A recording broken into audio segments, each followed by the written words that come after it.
계신 곳을 바라보며 날마다 나아가기 원합니다. 저 높은 곳을 향하여, 저 높은 곳을 향하여 날마다 나아갑니다. 뜻과 정성 모아서 날마다 기도합니다. 내 주여 내 맘 붙드사, 내 주여 내 맘 붙드사 그곳에 있게 하소서. 그곳은 빛과 사랑이 언제나 넘치옵니다. 의심의 안개 거치고, 의심의 안개 거치고 근심의 구름 없는 곳, 깊고 참된 평화가 거기만 있사옵니다. 내 주여 내 맘 붙드사, 내 주여 내 맘 붙드사 그곳에 있게 하소서. 그곳은 빛과 사랑이 언제나 넘치옵니다.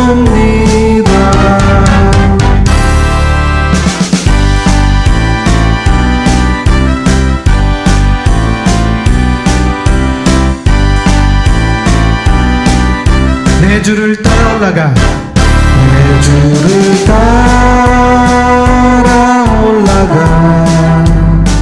저 높은 곳에 웃서 복남 누리며, 영원한 복난 누리며 즐거운 노래 부르리. 내 주여 내 맘 붙드사, 내 주여 내 맘 붙드사 그곳에 있게 하소서. 그곳은 빛과 사랑이 언제나 넘치옵니다. 내 주여 내 맘 붙드사, 내 주여 내 맘 붙드사 그곳에 있게 하소서. 그곳은 빛과 사랑이 언제나 넘치옵니다. 언제나 넘치옵니다. 언제나 넘치옵니다.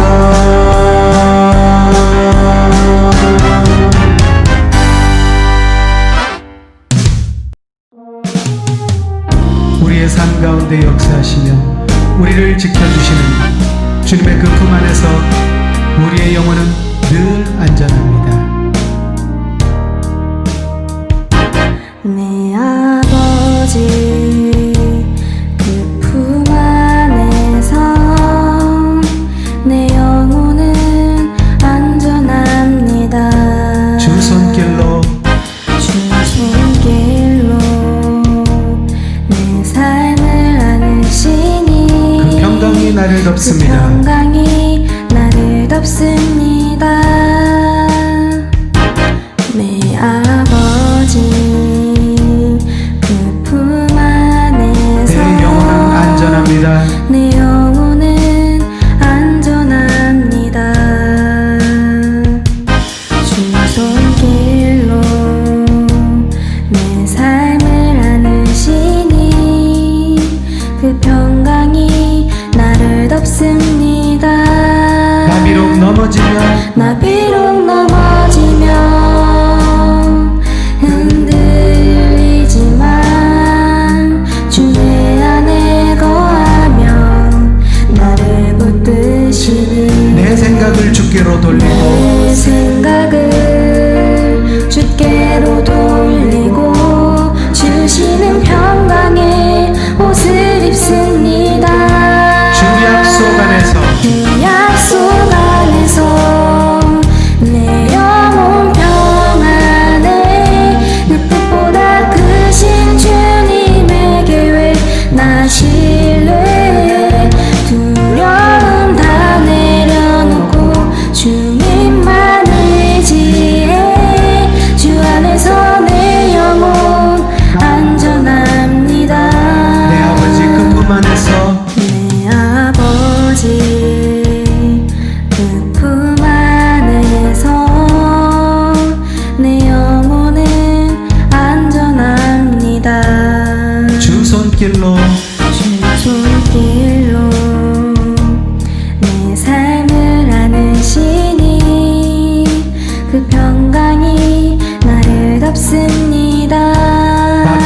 말씀 향하여 달려가기 원합니다.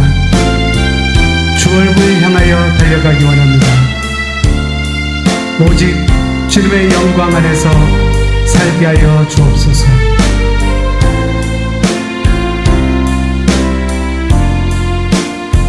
하늘에 나는 새도 하늘에 나는 새도 주 손길 돌보시네. 온 땅에 충만한 주 사랑으로 내 마음을 덮으소서. 주 나를 부르셨네. 주 나를 부르셨네. 주의 영광 위에 모든 사람 이끄소서. 주의 영광 주 말씀 향하여 주 말씀에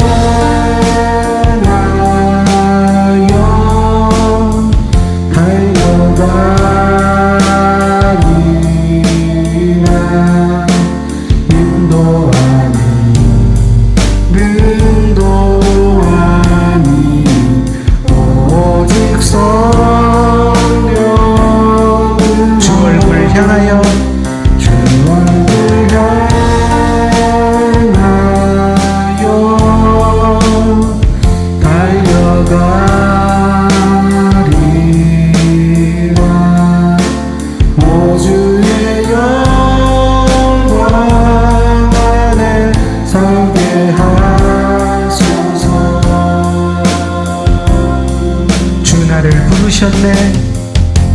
주 나를 부르셨네.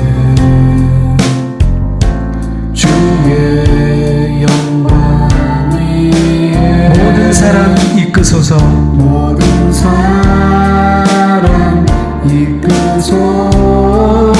주의 영광으로 주의 영광 주 말씀 향하여 주 말씀에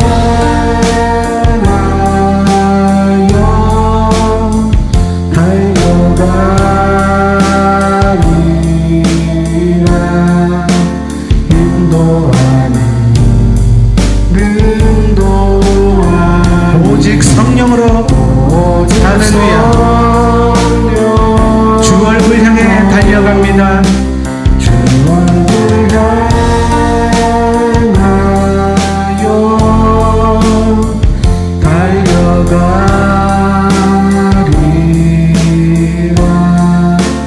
오 주의 영광 안에 살게 하소서. 주 말씀 향하여 주 말씀 향하여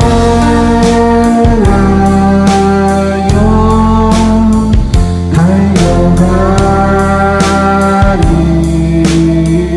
힘도 아닌 능도 아닌 오직 성령으로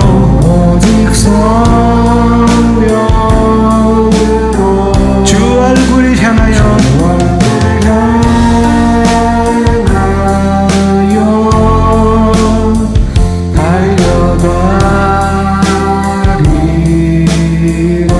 오 주의 영광 안에 살게 하소서. 오 주의 영광 안에 오 주의 영광 안에 오 주의 영광 안에 오 주의 영광 안에 오 주의 영광 안에 오 주의 영광 살게 하소서. 살게 하소서.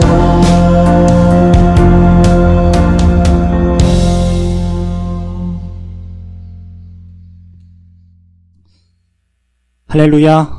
최근 코로나로 인해서 교회들이 다시 모여서 예배드릴 수 없는 것은 정말 안타깝고 힘든 일인 것 같습니다. 하루빨리 이 코로나가 끝나서 마스크를 벗고 모여서 함께 찬양하고 기도하는 그런 예배 드리기를 원합니다. 제가 부를 이 찬양은 정용환의 사랑이라는 찬양입니다.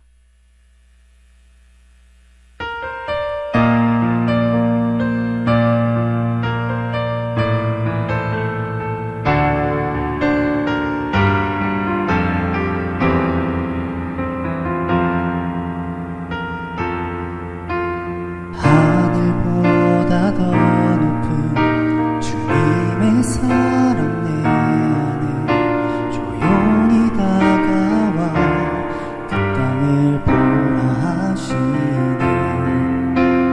바다보다 더 깊은 주님의 사랑 내 앞에 조용히 다가와 그 땅을 향하여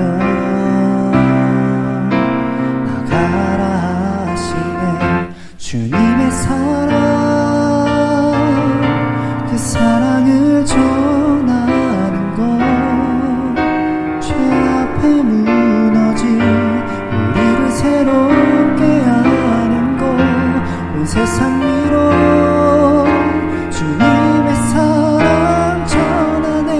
내 삶보다 귀한 분 그 이름을 나 전하네. 크신 사랑은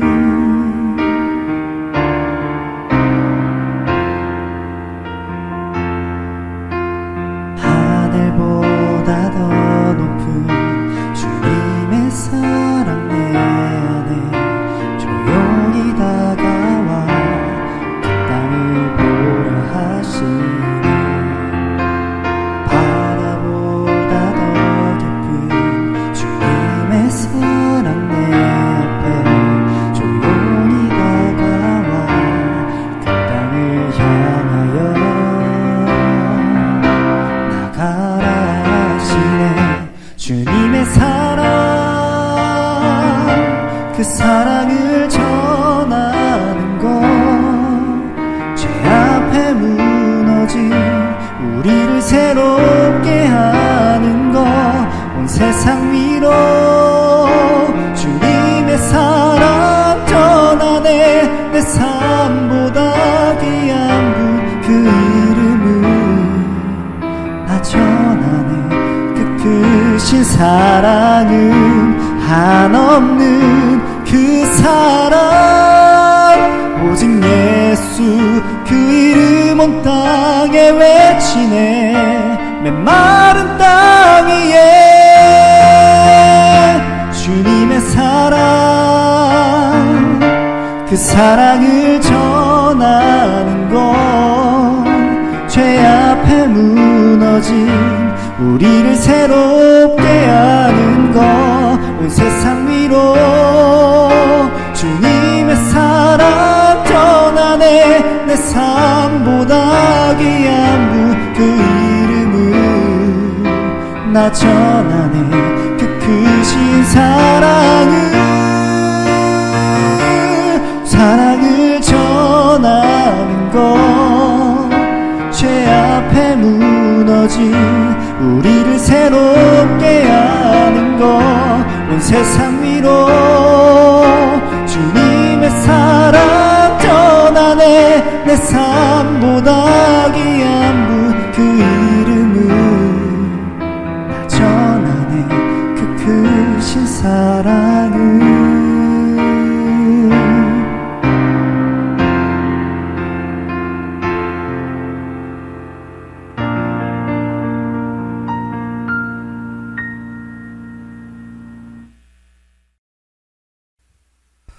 우리의 구원자 되신 예수 그리스도의 이름을 찬양합니다. 이렇게 영상 예배에 특별 찬양의 순서가 들어있으니까 훨씬 더 예배가 풍성해지는 것 같아서 너무나 좋습니다. 명경이 형제님은 며칠 전에 혼자 교회에 와서 카메라와 씨름하면서 이렇게 또 영상을 만들었습니다. 언제 어떤 형태로 우리가 찬양을 하든 하나님께서는 우리의 마음의 중심을 보시고 그 모든 찬양을 기쁘게 받으시는 줄을 믿습니다. 예수님은 어제나 오늘이나 영원토록 동일하신 분이시기 때문에 여전히 오늘도 살아계셔서 우리와 함께 계시는 것을 믿습니다. 어떤 시대 속에 살든 또 어떤 곳에 처해 있든 어떤 상황 속에 놓여 있든 예수님께서는 우리의 모든 상황을 알고 계시고 또 부딪힌 문제에 대해서 답을 알고 계시고 그분은 우리의 목자가 되셔서 우리보다 앞서가시면서 우리의 길을 준비해 가시고 사망의 음침한 골짜기 같은 고난의 순간들을 우리가 통과해 갈지라도 두려워하거나 불안해할 필요가 없는 것은 그 목자의 지팡이와 막대기가 우리와 함께 계시기 때문에 또 우리를 보호해 주시고 우리를 지켜주시기 때문에 그렇습니다.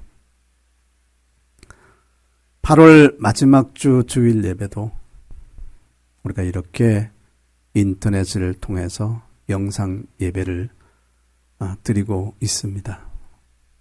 초대교회처럼 한 자리에 다 같이 성도들이 모여서 마음껏 예배하고 또 합심해서 기도하고 떡을 떼며 교제하고 이렇게 하는 것이 가장 축복된 것이고 가장 바람직한 것이고 마땅히 그렇게 하는 것이 교회의 진정한 힘이고 또 생명력이라는 것을 우리가 너무나 잘 압니다마는 현재 우리나라가 또 온 세계가 처한 상황이 우리의 힘으로는 어찌할 수 없는 불가항력의 상황 속에 놓여 있기 때문에 우리가 이 상황 속에서 우리가 할 수 있는 최선을 다할 수밖에 없는 그런 상황 속에 우리가 있다라는 것을 우리가 너무나 잘 압니다.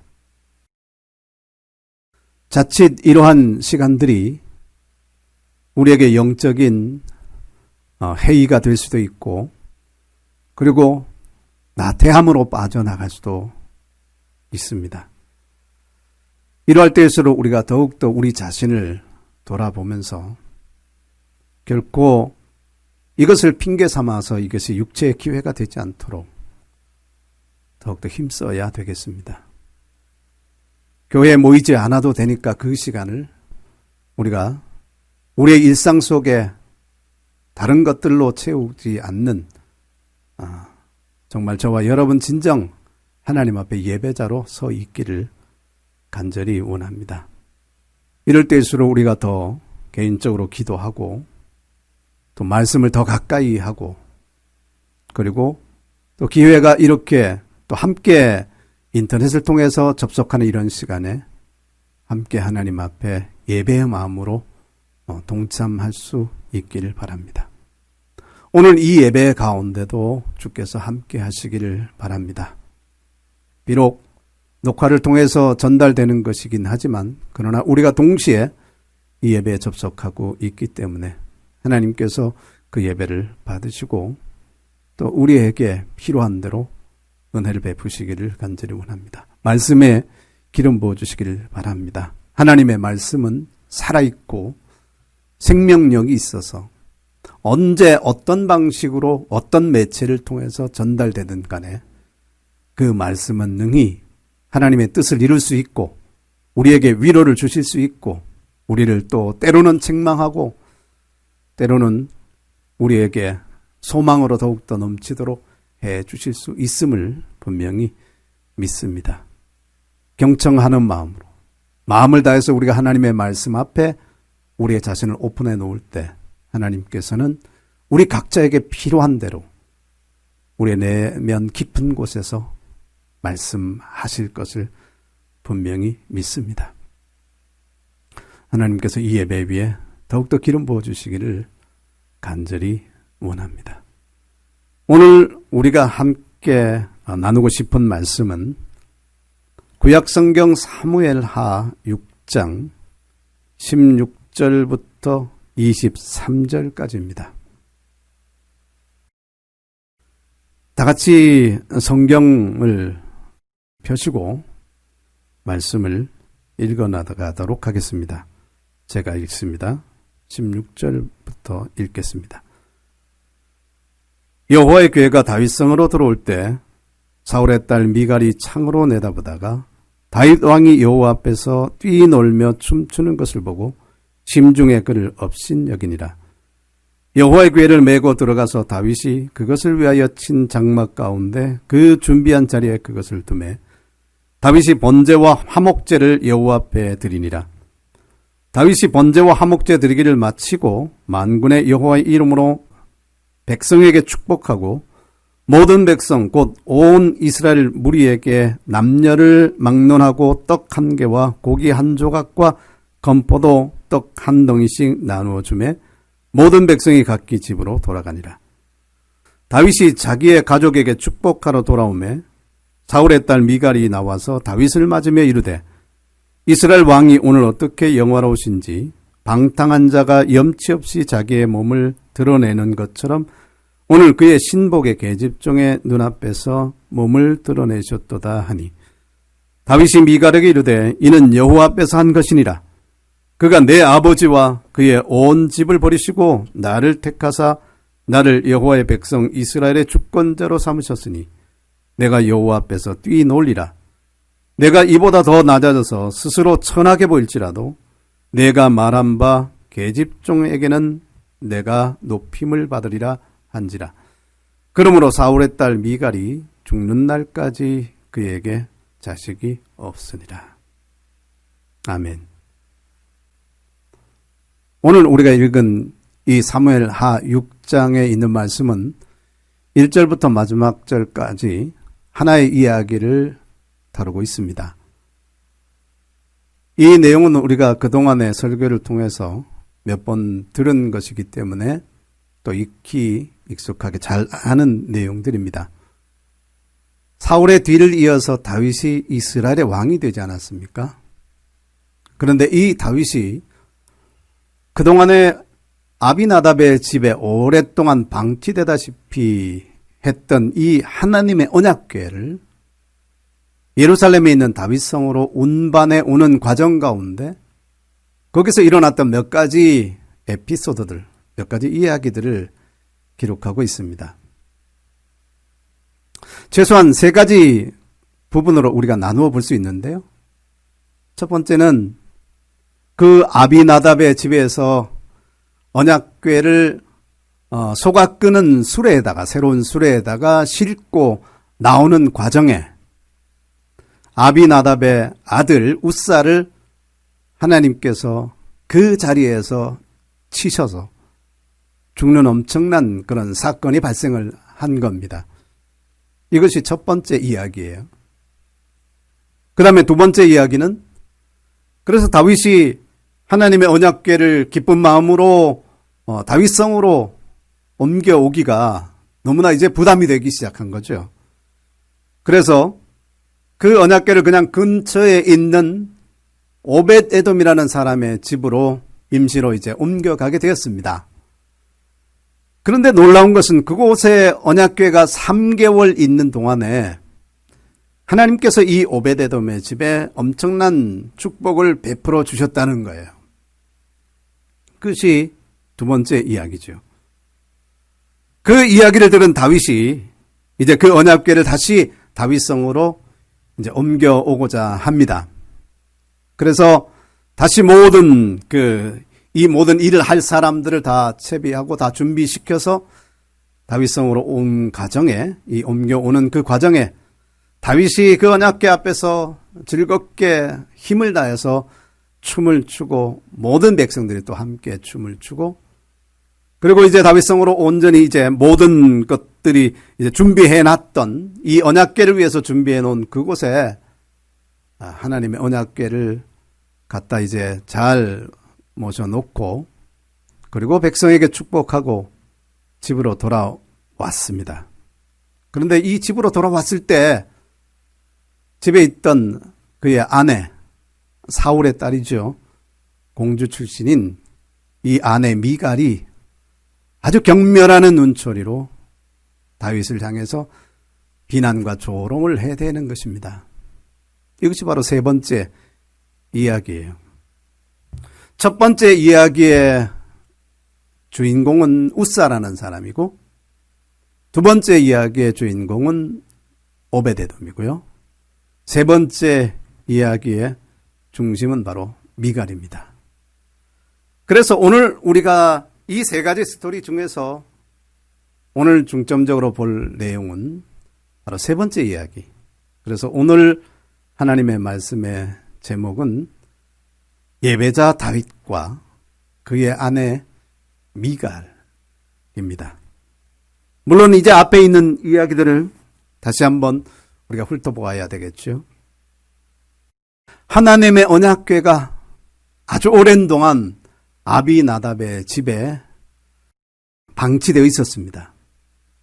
하나님의 언약궤가 블레셋에게 전쟁에서 빼앗긴 다음에 하나님께서는 그 블레셋에서 하나님 스스로 자기가 살아계신 분이라는 것을, 하나님은 정말 모든 신 위에 뛰어나신 홀로 유일하신 참 하나님이라는 사실을 하나님 스스로가 증명해 내셨어요. 언약궤를 옮겨 놓는 곳마다 그곳에 재앙들이 일어나서 블레셋 사람들이 도저히 이 하나님의 언약궤를 감당할 수가 없게 되었잖아요. 그래서 결국은 이 소가 끄는 새 수레를 만들어 가지고 그 수레에다가 이 언약궤를 실어서 이스라엘 땅으로 보냈습니다. 그래서 이스라엘 사람들이 그것을 이제 맞이했죠.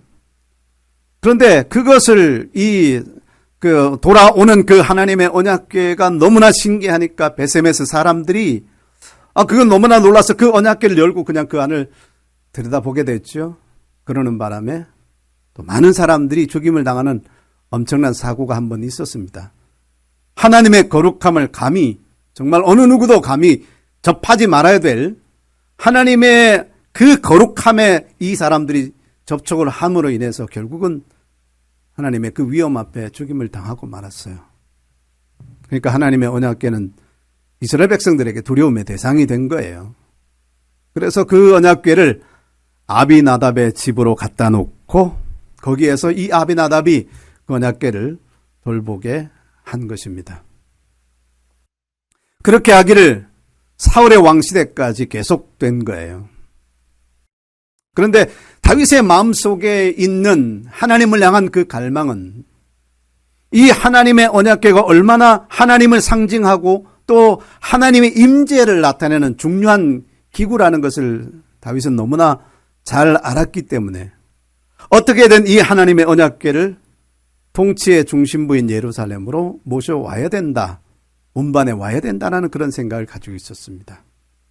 그래서 백성들을 모아서 그것을 이제 묻고, 백성들의 지도자를 모아서 그것을 묻고 이제 함께 그 지지를 얻고, 그 과정에서 이 다윗이 하나님의 언약궤를 옮겨오고자 하는 그런 마음에 있는 그 의도가 무엇이냐?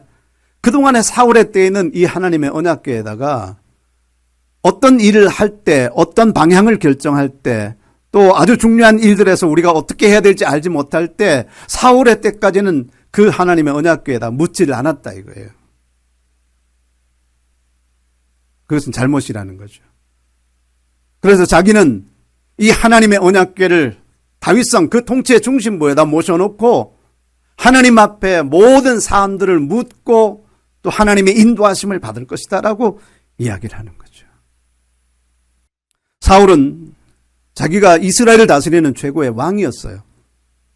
그러나 다윗은 생각하기를 내가 비록 하나님께서 세우신 왕이지만 그러나 이 모든 나라를 다스리는 진정한 왕은 내가 아니라 바로 하나님이시라는 사실을 이 다윗은 한시도 있은 적이 없어요.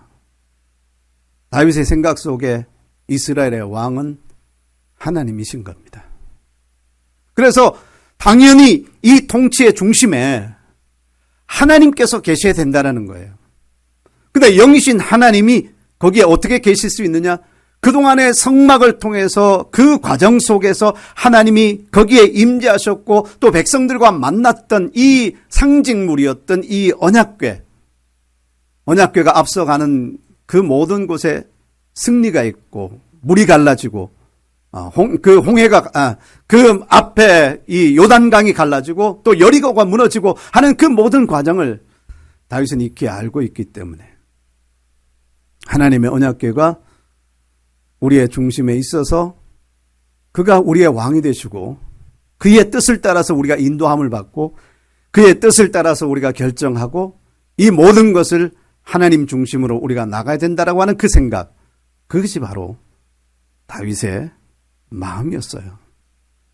그러니까 다윗이 하나님의 언약궤를 운반해 오고 모셔오고자 하는 이 마음이 얼마나 아름답습니까? 그런데 그 마음이 아무리 선하고 아름답다 할지라도 하나님 앞에서 절차라는 것, 그 과정이라는 것은 대단히 중요한 것입니다. 아비나답의 집에서 이 언약궤를 이제 소가 끄는 새 수레에다가 싣고 나오는 과정에 그들은 정말 정성을 다해서 마음을 다해서 힘을 다해서 하나님 앞에 예배하고 또 춤을 추고 기뻐했습니다. 그런데 그 기쁨이 그냥 한순간에 산산조각 나고 말았죠. 소가 막 뛰기 시작하고 그것을 이 수레에 실은 이 언약궤가 떨어질 것 같은 그런 상황이 되니까 소를 몰던 우사가 그 언약궤를 잡았습니다. 떨어지지 않도록.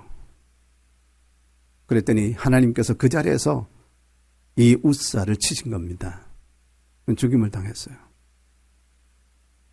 지금까지 옮겨오는 과정에서 손을 대지 않았겠습니까? 분명히 됐을 건데도 하나님께서 이런 극적인 순간에 자신의 거룩하심을 나타내신 거예요. 만약에 출발할 때 손대는 순간에 우사가 죽었다면 아마 이렇게 옮겨오는 과정들이 어쩌면 포기됐고 또 취소됐겠죠. 그러나 그렇게 하지 아니하고 모든 준비를 다 갖추고 옮겨오는 그 모든 과정들, 그런데 그 장엄한 행렬 속에서 하나님께서 이와 같은 엄청난 일들을 일으키시니까 다윗을 포함해서 모든 백성들이 당황하지 않을 수가 없었죠. 그래서 옮겨오는 것을 포기하고 오벳에돔의 집으로 일단 그 임시로 언약궤를 옮겨놓고 다윗은 궁으로 돌아온 것입니다. 고민이 많았겠죠. 왜 이런 일들이 일어났을까? 나는 선한 의지를 가지고 선한 마음을 가지고 시작했는데 하나님께서 왜 이렇게 하셨을까?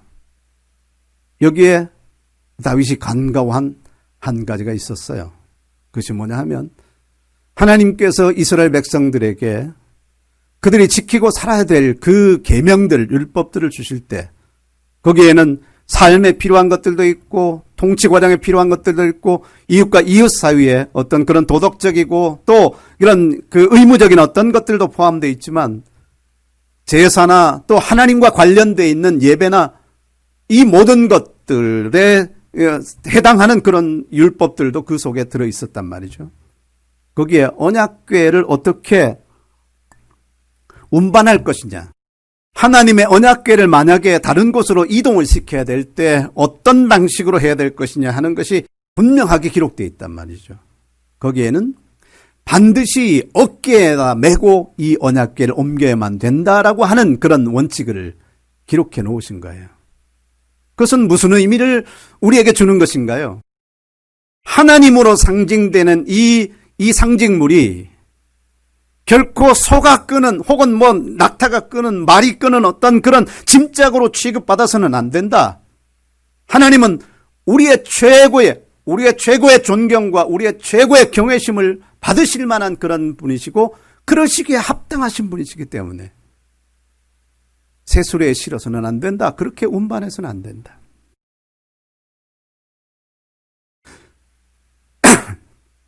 블레셋 사람들이야 하나님을 알지 못하고 율법을 당연히 모르기 때문에 그들 나름대로의 최고의 경의를 표하는 마음에서 새로운 수레를 만들어서 그 소가 그것을 끌게 하고 그렇게 해서 하나님이 그 소를 인도해서 이스라엘 땅까지 오게 하신 것이요. 블레셋 사람들이야 몰랐기 때문에, 모르는 이방인이었기 때문에 그렇다 치더라도 하나님의 백성 이스라엘, 율법을 알고 있고 마땅히 알아야만 될 이 이스라엘이 똑같이 그들과 같은 방식으로 하나님을 대한다는 것은 합당하지 않은 거예요. 세상 사람들이 최고의 경외심을 표현해서 하나님 앞에 하는 것과 하나님의 백성들이, 하나님을 아는 사람들이 하나님을 마땅히 말씀을 알고 어떤 방식으로 하나님을 섬겨야 될 것을 알아야만 되는 하나님의 백성들이 하나님을 모르는 사람들의 최고의 경외심, 그것과 동일하게 해서는 안 된다는 말이죠. 다윗과 또 모든 제사장들, 아마 이 과정 가운데서 무엇이 잘못되었는지 율법을 다시 살펴보고 또 공부했을 거예요. 그러는 과정에 그들이 발견한 것 한 가지, 그것이 바로 언약궤는 하나님을 상징하는, 하나님의 임재를 나타내는 이 하나님의 언약궤는 결코 우리가 다른 어떤 동물에게 지워서 짐짝처럼 옮겨서는 안 되는 것이구나. 우리의 삶의 무게를 느끼며 우리의 어깨에 짊어지고, 그것도 하나님이 세우시는 그 담당자들이 이 일을 해야 되는구나 하는 것을 알게 되는 거예요. 그러는 가운데 하나님께서 이 오벳 에돔의 집에 엄청난 축복을 3개월 동안에 베풀어 주신 거예요. 3개월 동안에 이루어질 수 있는 것이 얼마나 많을까요? 좀 기록되었으면 좋겠어요. 욥이 하나님을 다시 새롭게 만나고 난 뒤에, 그 뒤에 하나님이 얼마나 놀랍도록 갑절의 축복을 베풀어 주셨는가를 기록한 것처럼 하나님께서 이 오벳에돔의 집에 3개월 동안에 어떤 은혜들과 축복들을 베풀어 주셨는지 좀 기록되었었으면 좋겠어요. 그러나 안타깝게도 기록되지 않았기 때문에 어떤 내용들인지 우리가 알 수는 없지만, 그러나 분명한 것은 3개월 동안에 누구나 다 인정할 수밖에 없는, 누구나 다 정말 흠모할 수밖에 없는 그 엄청난 축복을 받았다라고 하는 것은 분명한 것 같아요. 다윗이 하나님께서 이 오벳에돔의 집에 축복을 베풀어 주셨다는 것을 이제 듣고 나서, 이 하나님의 언약궤가 단지 두려움의 대상만이 아니구나. 우리가 정말 올바른 마음으로, 올바른 방식으로 이 하나님을 대우하면, 하나님을 섬기면 하나님은 반드시 우리의 삶 속에 은혜를 베푸시고 능력을 나타내시고 축복하신다는 것을 다시 한번 확인한 거예요. 그리고 그동안에 하나님의 말씀을 알지 못한 채, 혹은 가볍게 여긴 채 이방인처럼 이 하나님의 궤를 대우했다는 것이 이제 후회되고 또 회개되는 그런 내용이었겠죠. 그래서 다시 사람들을 다윗이 준비를 시켜서 이 하나님의 언약궤를 이제 그 방식대로, 하나님의 방식대로 그 고하세 자손들이 그 어깨에다 메고 옮겨오는 과정에, 성경에 보니까 그 궤를 오벳에돔의 집에서 옮겨오는 과정에 제사장들이 6발자국을 띄었을 때 그 앞에, 하나님 앞에 감사의 번제를 드린 것입니다. 처음에 옮겨오는 과정에서는 이 하나님 앞에 제사했다는 그런 내용이 기록이 안 됐어요. 했는지 안 했는지 우리는 알 수 없지만 기록은 안 됐습니다. 그러나 여기는 분명하게 기록됐어요. 6걸음을 떼고 거기서 하나님 앞에 다윗이 제사를 드리는 거예요. 어떤 사람들은 이 6걸음을 다윗성까지 올 때까지 6걸음 떼고 제사 드리고 6걸음 떼고 또 제사 드리고 그렇게 반복했을 것이다 라고 이제 추정하기도 합니다. 그러나 또 어떤 사람은 처음에 이렇게 6걸음 뗐을 때 제사하고 그 뒤로 쭉 그냥 이제 옮겨왔을 것이다. 그리고 돌아와서 이제 제사를 드렸을 것이다. 그렇게 얘기하는데, 오벳에돔의 집에서부터 다윗성까지의 거리가 대략 약 20km 정도를 추정을 해요.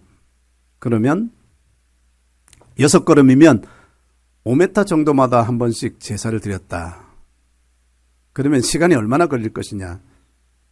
이건 엄청난 시간이 걸리고 엄청난 양의 또 재물이 들여져야 되고 오는 길목마다 5m에 한 번씩 제단을 쌓아야 되고 합리적으로 좀 문제가 있는 것 같죠. 그러한 해석은. 그래서 조금 더 합리적인 해석은 6걸음마다 제사를 드렸다는 이 말보다는 6걸음 뗐을 때, 처음 6걸음 뗐을 때 제사를 드리고 그리고 다윗성에 들어와서 제사를 드렸다는 말이 훨씬 더 맞는 말인 것 같아요. 어쨌든 그래서 다윗은 이렇게 하나님의 언약궤를 모시고 올라옵니다. 다윗성에 도착을 했어요. 도착을 하는데 그 모든 과정에서 아마 다윗이 기뻐서 백성들과 함께 춤을 추면서 하나님을 찬양합니다. 근데 여기에 다윗이 춤을 췄다라고 하는 이 내용의 이 춤이라는 단어가 오직 여기에 사무엘하 6장에만 기록되어 있는 구약성경에서 춤을 나타내는 여러 가지 단어가 있는데 근데 그런 단어들을 여기서 사용하지 않고 오직 여기에서만 카라라는 단어를 쓰고 있어요. 근데 그 단어는 그냥 빙빙 돌다는 그런 의미예요. 어떤 형태의 춤이었는지 우리가 알 수는 없지만 그러나 다윗이 춤을 추는 이 춤이 결코 우리가 세상에서 어디서나 추는 기분 좋을 때 흥이 날 때 추는 그런 형태의 춤이 아니라 이 춤은 다른 단어로 지금 정의되고 있고 다른 단어로 기록되고 있다는 그 자체가 하나님 앞에서 추는 이 춤이 그 의미가 다르고 그 동기가 다르고 우리가 흥이 나면 어디서나 그냥 가볍게 혹은 신나게 춤을 출 수도 있겠습니다만은 다윗은 그러한 흥이 나서 추는 춤이나 기분 좋아서 하는 그런 춤이 아니라 하나님 앞에서 예배자로서의 춤을 추고 있는 것이에요. 예배자로서. 그렇게 해서 16절에 여호와의 궤가 다윗성으로 들어올 때 사울의 딸 미갈이 창으로 내다보다가 다윗 왕이 여호와 앞에서 뛰놀며 춤추는 것을 보고 심중에 그를 업신여기니라 그랬습니다. 이제 이 언약궤를 운반해 오는 행렬이 다윗성에 들어왔습니다. 미갈은 그 성 안에서 창문을 통해서 이 광경을 보고 있어요. 그런데 보니까 다윗 왕이 이 언약궤 앞에서 그냥 기뻐 뛰면서 뛰놀면서 춤을 추고 있는 거예요. 근데 그걸 보는 이 미갈의 마음이 참 그들 하찮은 사람처럼 자기의 남편이고 이스라엘의 왕인데 그를 내려다보는 그 눈길이 참 하찮은 사람들을 보는 그런 경멸에 조소하는 조롱하는 그런 눈빛을 보내고 그 마음속에 업신여기는 마음이 가득 차 있는 거예요.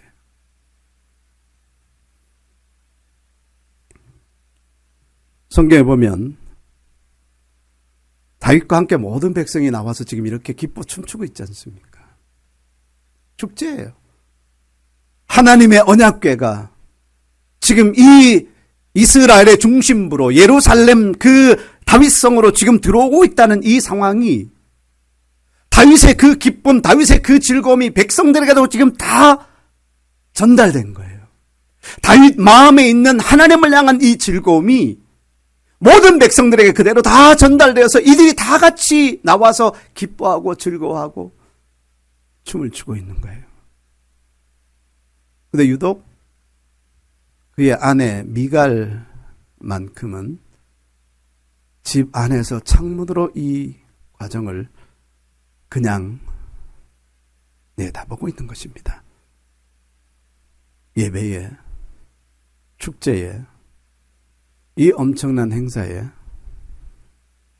방관자인 셈이죠. 마땅히 하나님의 백성이라면 왕과 함께 이 놀라운 이 축복의 날에 이 상황 속에서 함께 기뻐하고 함께 즐거워하고 함께 춤을 추는 것이 마땅할 텐데 그의 아내 미갈은 밖으로 나오지도 않고 그 창문을 내다보면서 그들과 함께 동화되지도 못하고 그들과 같은 마음을 품지도 못하고 오히려 조롱하고 경멸하는 태도로 지금 일관하고 있는 것입니다. 그 뒤에 이야기를 보면 17절입니다. 여호와의 궤를 메고 들어가서 다윗이 그것을 위하여 친 장막 가운데 그 준비한 자리에 그것을 두매 미리 다 준비해 놨었어요. 하나님의 언약궤를 모셔둘 이 장소를 미리 장막을 만들어 놓고 거기에 다 준비를 해놓고 거기에 다 모셔두었어요. 그리고 거기에서 다윗이 또 번제와 화목제를 하나님 앞에 드립니다. 감사합니다. 지금까지 인도에 오셔서 처음 출발할 때 6걸음 걸었을 때 거기서 제사를 드린 것은 이 출발을 하나님께서 정말 축복하시고 또 인도해 주실 것을 믿고 하나님 앞에 제사를 드린 거였어요. 근데 그 모든 과정이 다 아무런 사고 없이 하나님의 은혜 안에서 하나님의 축복 가운데서 완료되었음에 너무나 감사하며 하나님 앞에 제사를 드린 거예요. 그리고 만군의 여호와의 이름으로 백성에게 축복하고 거기 함께 모여서 춤추며 기뻐하며 즐거워했던 그 모든 백성들을 여호와의 이름으로 다 일일이 축복을 합니다. 그리고 백성 온 이스라엘 무리에게 남녀를 막론하고 떡 1개와 고기 1조각과 건포도 떡 1덩이씩 나누어 주매 많은 양은 아니죠. 한 사람 한 사람 나눌 수 있는 먹을 수 있는 한 끼 정도의 분량 같은 것인데도 이거는 하나님의 은혜를 함께 나누는 마치 성찬과도 같은 것이에요. 양이 많아서 배불리는 것이 문제가 아니라 하나님의 은혜의 자리에서 함께 나누는 이 떡과 고기, 그것은 바로 하나님의 은혜의 나눔이에요. 그것을 다 나누어 줍니다. 그리고 19절에 보시면 모든 백성 곧 온 이스라엘 무리에게 남녀를 막론하고 떡 1개와 고기 1조각과 건포도 떡 1덩이씩 나누어 주매 모든 백성이 각기 집으로 다 돌아갔어요. 다윗도 이제 자기의 집으로 돌아옵니다. 여기 대목이 굉장히 중요해요. 20절 다윗이 자기의 가족에게 축복하러 돌아오매 다윗이 자기의 가족에게 축복하러 돌아오매 이것은 모든 행사를 주관했던 이 이스라엘의 왕 다윗이 이제 왕으로서가 아니라 자기의 집으로 가장으로서 자기의 집으로 돌아오며 이 언약궤를 운반해 오는 과정 가운데 하나님이 베푸신 은혜와 축복, 이 엄청난 사건, 엄청난 그 은혜의 자리에 있었던 그 하나님의 은혜와 축복을 온 가족에게 나누어 주기 위해서 집으로 축복하러 돌아오며 하는 겁니다. 축복하러 돌아오며. 하나님의 백성들이, 하나님의 사람들이 정말로 하나님 앞에 건강한 믿음 가지고 하나님을 온전히 섬기면 이것은 그 가정과 그 사회와 그 국가 전체에 해가 되는 것이 아니라 축복입니다. 이 땅에 하나님의 교회가 건강하게 하나님을 따르고 하나님을 경외하며 온전한 믿음의 상식 안에서 하나님을 올바로 잘 섬기면 이것은 이 나라에 피해를 주는 것이 아니라 이 나라의 은혜고 이 나라의 축복이고 이 가정에 설령 믿지 않는 가정이라 할지라도 그 가정에 하나님의 은혜의 통로가 되는 것입니다. 비록 미갈은 이 축제 현장에 함께 동참하지 않았지만 그러나 다윗은 하나님께서 이 하루 동안에 베푸신 그 은혜와 그 축복을 이 백성들, 이 가정에, 이 가족들에게 나누기 위해서 가장으로서 가정을 축복하기 위해서 지금 들어오고 있습니다.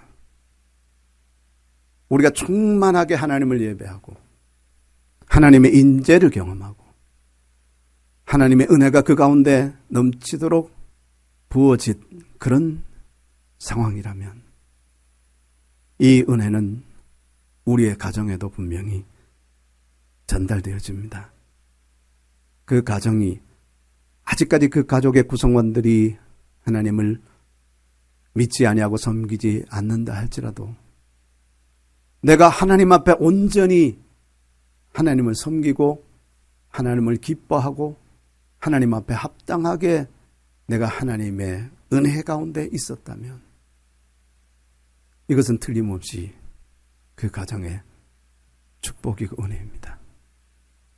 믿지 않는 가족이 하나님을 섬기는 또 다른 가족을 핍박할 수 있습니다. 그런데 그것은 결코 잘하는 것이 아닙니다. 설령 내가 하나님을 아직까지 만나지 못했을지라도 내가 아직까지 하나님에 대한 경험이 없어서 하나님이 믿어지지 않는다. 그 모든 성경의 말씀들이 도저히 믿어지지 않는다 할지라도 하나님의 백성들을 핍박하는 일은 결코 바람직하지 않습니다. 하나님께서는 자기 백성들을 통해서 그 가정과 그 사회와 그 나라를 얼마든지 축복하실 수 있기 때문에 그렇습니다. 다윗은 하루 동안에 얻은 하나님의 은혜를 가족들에게 나눠주기 위해서 축복하러 돌아오매 그 뒤에 전개되는 상황이 참으로 답답합니다. 사울의 딸 미갈이 나와서 다윗을 맞으며 이르되 이스라엘 왕이 오늘 어떻게 영화로우신지 방탕한 자가 염치 없이 자기의 몸을 드러내는 것처럼 오늘 그의 신복의 계집종의 눈앞에서 몸을 드러내셨도다 하니 지금 비아냥거리는 것입니다. 이스라엘 왕이 참 대단합디다. 참 영광스러우십디다. 그렇게 지금 조롱하는 거예요. 얼마나 영화로우신지. 방탕한 사람이 염치 없이 자기 몸을 드러내는 것처럼 자기 남편 이스라엘의 왕이 방탕한 자처럼 행동했다는 것 아니에요. 자기의 몸을 드러내는 것처럼. 왜 이런 말을 쓰고 있을까요? 그 앞에 보면 6장 14절에 다윗이 여호와 앞에서 힘을 다하여 춤을 추는데 그때 다윗이 배에봇을 입었더라 그랬어요. 다윗이 배에봇을 입은 겁니다. 어떤 사람들은 이 배에봇을 오해하기 때문에 그냥 속이 다 드러내 보일 수 있는 그런 옷 하나만을 걸쳤다. 또 어떤 사람들은 바지가 흘러내려가는 것도 모르고 열심히 춤을 췄다. 그렇게 얘기를 합니다만 이 배에봇이란 자체가 겉옷이에요. 겉옷. 그 겉옷 마치 조끼처럼 아래까지 내려 허리 아래까지 이제 있는 그런 겉옷인데요. 이 겉옷이 하나님의 제사장들이 성전에서 하나님을 섬길 때 그 겉에다 입는 옷이에요. 이것은 안에 있는 옷들을 보호하기 위해서이기도 하고 그 안에서 동물을 잡고 막 피도 묻히고 여러 가지 그냥 오물들도 이제 그 안에서 묻을 것 아닙니까? 거룩한 일이긴 하지만 이런 여러 가지 것들을 가지고 하나님을 섬기는 옷, 그것이 바로 에봇이란 말이죠. 배에봇. 그런데 이 배에봇을 제사장들이 입기도 하고 또 대제사장이 입던 에봇은 좀 달라요. 겉옷은 겉옷인데 에봇이라는 이름을 같이 쓰고 있지만 같은 형태가 아닙니다. 거기에는 여러 가지 그 다양한 컬러의 색들로 이 재료들로 아주 화려하게 만들고 거기에 이제 또 흉패도 붙이고 견대도 붙이고 하는 그런 에봇이기 때문에 대제사장 에봇하고는 틀려요. 근데 어쨌든 이 에봇이라는 것은 왕의 의복하고는 달라요. 왕이라면 정말 위엄을 갖추어서 정말 화려하게 왕의 권위를 나타낼 수 있는 막 금박이 들어가 있고 화려한 무늬가 들어가 있는 그런 것들, 화려한 그런 옷들을 입어야 이것이 왕의 체면에 서고 왕에 걸맞는 그런 옷인데, 다윗은 왕으로서의 그 모든 의관을 다 벗어 내려놓고 하나님을 섬길 때 입는 옷, 바로 이 베에봇을 지금 입고 이 과정에서 앞에서 힘을 다해서 지금 춤을 추고 있는 것이란 말이에요. 그래서 이 속살을 드러내 보였다 하는 것은 실제 속살이기도 하지만, 그러나 왕의 채통을 지키지 아니하고, 어떻게 왕이란 존재는 섬기는 자가 아니에요. 왕은 섬김을 받는 자예요. 그렇기 때문에 왕이 어떻게 그 최고의 그런 권위를 가진 그런 옷을 다 벗어놓고 이렇게 평범한 사람들처럼 섬기는 옷을 입고 종처럼 그렇게 섬기는 그런 옷을 입고 있다는 그 자체가 이미 자기의 의복을 다 벗어놓은 벌거벗은 거나 마찬가지라는 거예요. 그 권위를 다 벗어버렸으니까. 그러니까 이것 자체가 미갈은 왕의 아내로서 못마땅한 거예요. 그리고 그 앞에서 춤을 추는 그 모습이란 좀 가관이었던 거죠. 어떻게 저렇게 경박하게, 아랫사람들 앞에서 어떻게 저렇게 경박하게 신복의 계집종의 눈앞에서 몸을 드러내셨도다.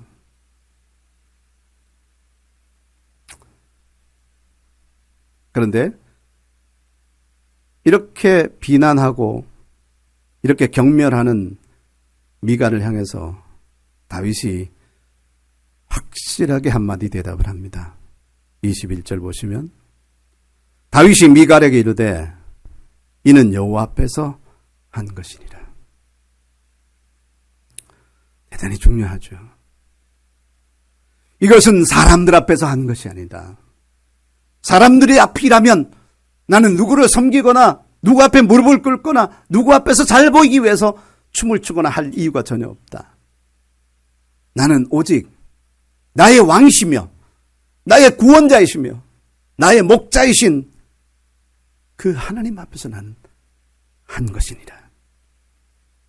그 하나님이 너의 아버지 바로 사울의 그 온 집을 다 버리시고 나를 택하사 나를 여호와의 백성 이스라엘의 주권자로 삼으셨으니 내가 여호와 앞에 뛰어놀리라. 사울과 다윗의 다른 점은 바로 이것이에요. 사울의 딸과 다윗이 다른 점은 바로 이것이에요. 그들은 자신들이 주권자로 생각하고 자신들이 치존이라고 생각하고 최고의 자리에 있다라고 생각했습니다만, 그래서 누군가를 섬기거나 누군가를 경외하거나 하는 그런 하나님을 알았을지라도 하나님 앞에 이러한 다윗과 같은 하나님의 마음에 합한 마음으로, 겸비한 마음으로 하나님을 섬기는 예배자로 사는 것보다 단지 그냥 이 나라에 하나님, 우리 신이 하나님이시니까 그렇게 하는 종교적인 정도로만 하나님을 생각했던 사울과 그의 가족들. 그러나 다윗은 결코 그렇지 않았어요. 다윗의 마음속에 왕은 오직 한 분, 하나님, 바로 그분이십니다.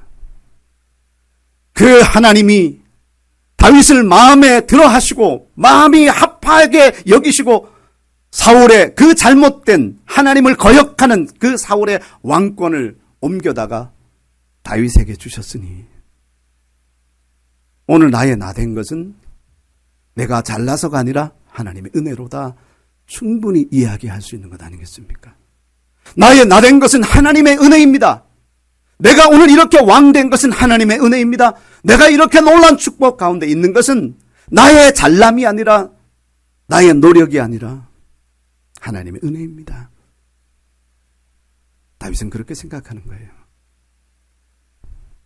그리고 다윗이 하는 말이, 나는 그렇기 때문에 여호와 앞에 뛰어놀리라. 앞으로도 뛰어놀리라. 그러나 내가 이보다 더 낮아져서 스스로 천하게 보일지라도 내가 하나님 앞에 하는 이 행동들 때문에, 내가 겸비하게 하나님을 섬기고 하나님을 기뻐하고 하나님을 즐거워하는 이 행동 때문에 내가 더 낮아져서, 지금보다 더 낮아져서 더 천하게 보일지라도 당신이 말하는 그 계집종 앞에서는 나는 높임을 받을 것이다. 다윗은 하나님을 만난 예배자입니다. 미갈은 하나님의 나라의 백성이긴 했지만 하나님을 알지도 못하고 하나님을 만난 적도 없는 그런 사람이에요. 그러나 다윗은 어릴 때부터 목동의 일을 하면서부터 수없이 많은 하나님의 살아계심을 경험하고 하나님의 도우심을 경험하고 하나님의 그 역사와 은혜와 축복과 이 모든 것들을 경험해온 하나님을 만난 사람이에요. 하나님을 만난 사람은 하나님 앞에 예배자가 될 수밖에 없습니다.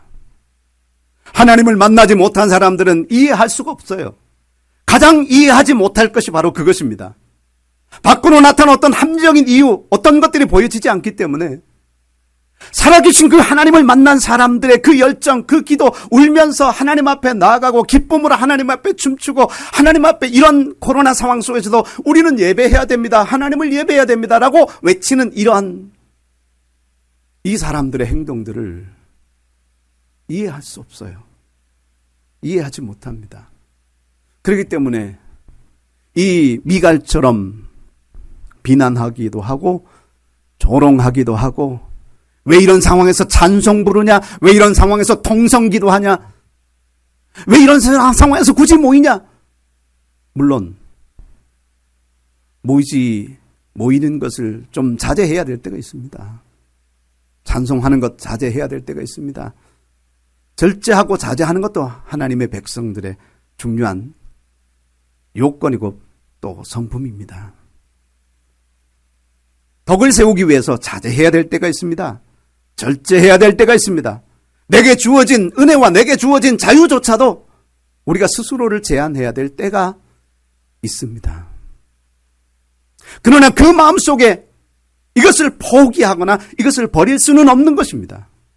하나님을 만난 이 다윗이 어떤 형태로도 어떤 상황 속에서도 하나님을 예배하고 하나님 앞에 춤추고 하나님 앞에 마음을 다해서 내가 이 상태보다 더 낮아진다 할지라도 더 고통 가운데 들어갈지다 할지라도 나는 절대 예배자로서 하나님을 포기할 수가 없습니다. 기독교는 종교가 아닙니다. 종교의 범죄에 넣을 수가 없습니다. 만약에 이 언약궤를 모셔오는 이 과정을 왕으로서 정치적인 행동으로 만약에 했다면 아마 다윗은 최고의 권위, 왕으로서의 최고의 권위와 최고의 의관을 갖추고 최고의 그 군인들을 그 앞에 딱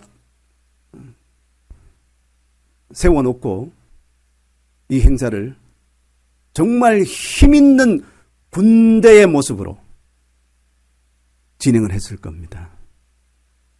만약에 이 일이 종교적인 일이었다면 종교적으로 정말 엄숙하게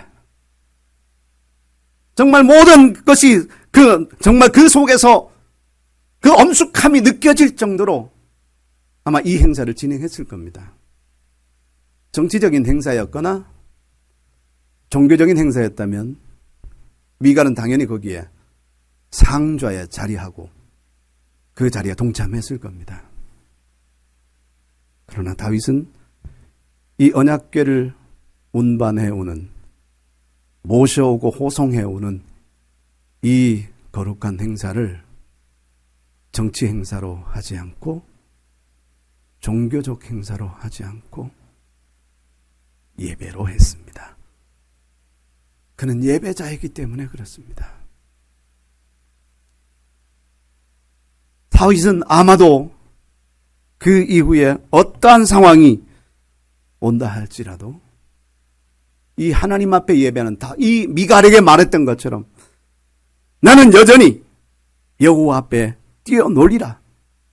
앞으로 이것보다 더 낮아지는 그런 상황이 있다 할지라도 하나님을 포기하진 않을 것이다.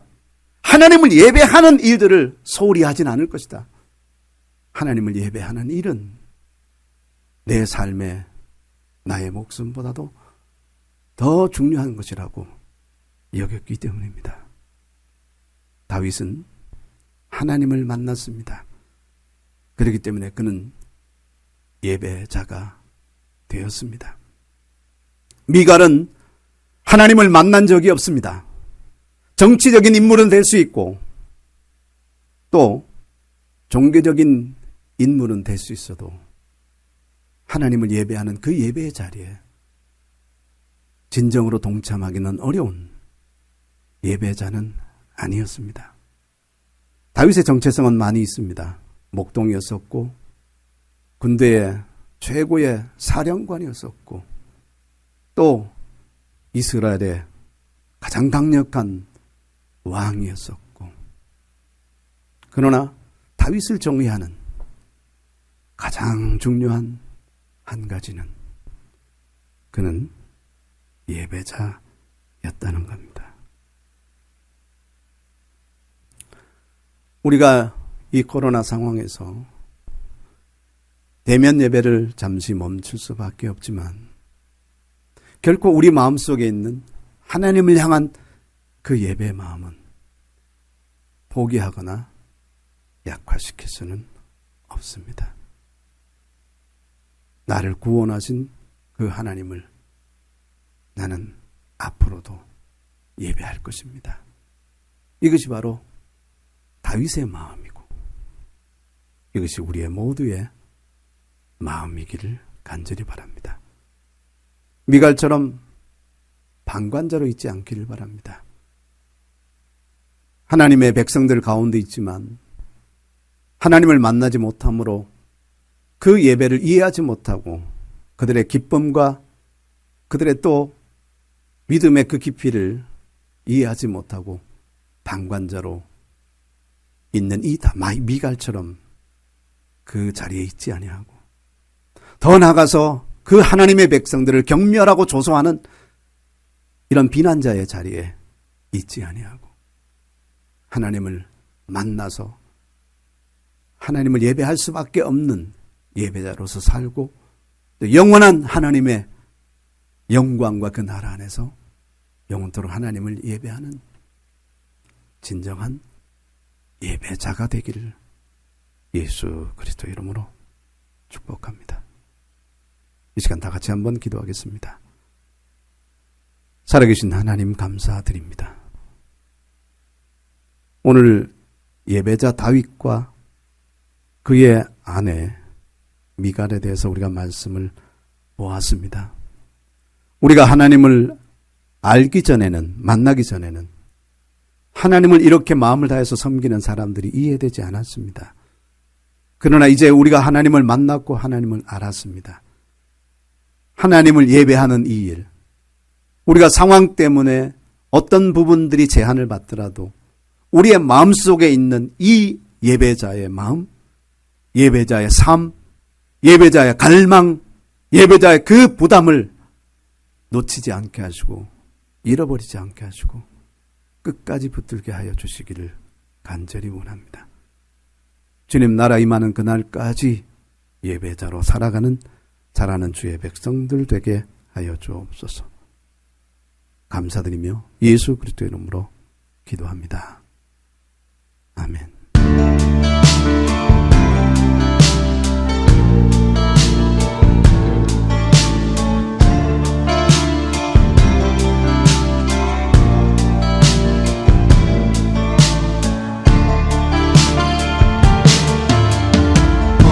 그가 돌아오네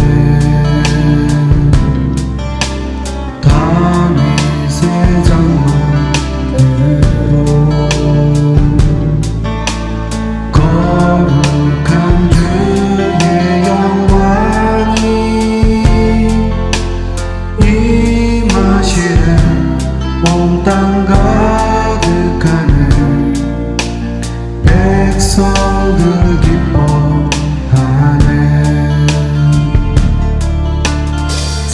제사장 어깨 위로 흘려진 주의 궤가 다윗성 들어올 때에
대신 주님만 경배하니 내 열정 다하여 찬양하니 주의 영광 내게 임하리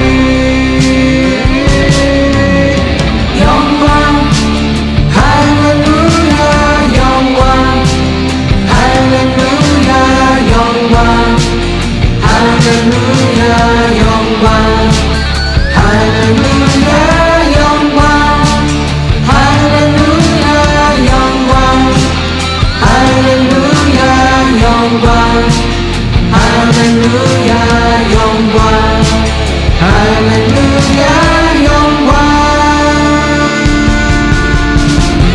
누구도 내게 임할 수 없는 왕 대신 주님만 경배하니 내 열정 다하여 찬양하니 주의 영광 내게 임하리 영광 할렐루야 영광 할렐루야 영광 할렐루야 영광 할렐루야 영광 할렐루야 영광 할렐루야 영광 할렐루야 영광 할렐루야 영광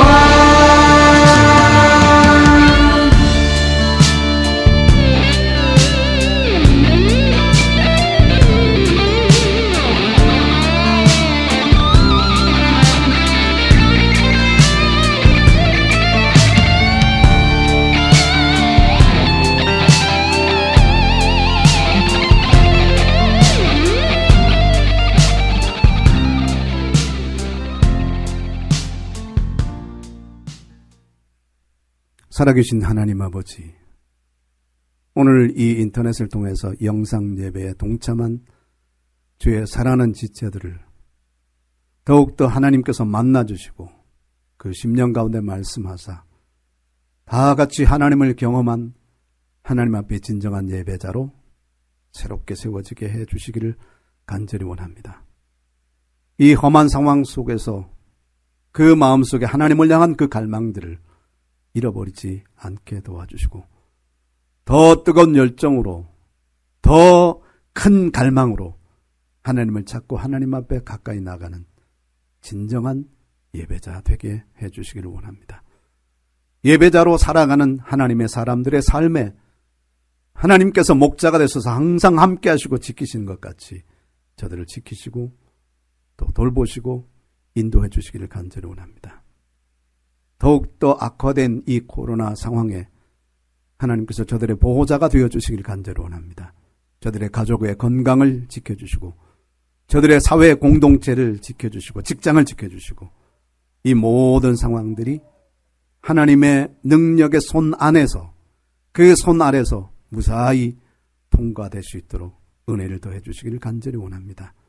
오늘도 우리와 함께 하신 하나님 앞에 무한한 감사와 영광을 돌리며 이 모든 것을 우리 주 예수 그리스도 이름으로 축복하며 기도드립니다. 아멘.